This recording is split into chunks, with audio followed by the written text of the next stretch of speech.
সাথে আমার আড়ি, বলো না যতই আমায় থাকতে শ্বশুর বাড়ি।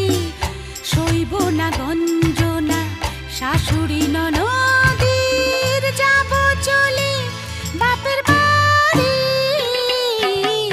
বলবো না কথা তোমার সাথে আমার আড়ি, বলো না যতই আমায় থাকতে শ্বশুর বাড়ি।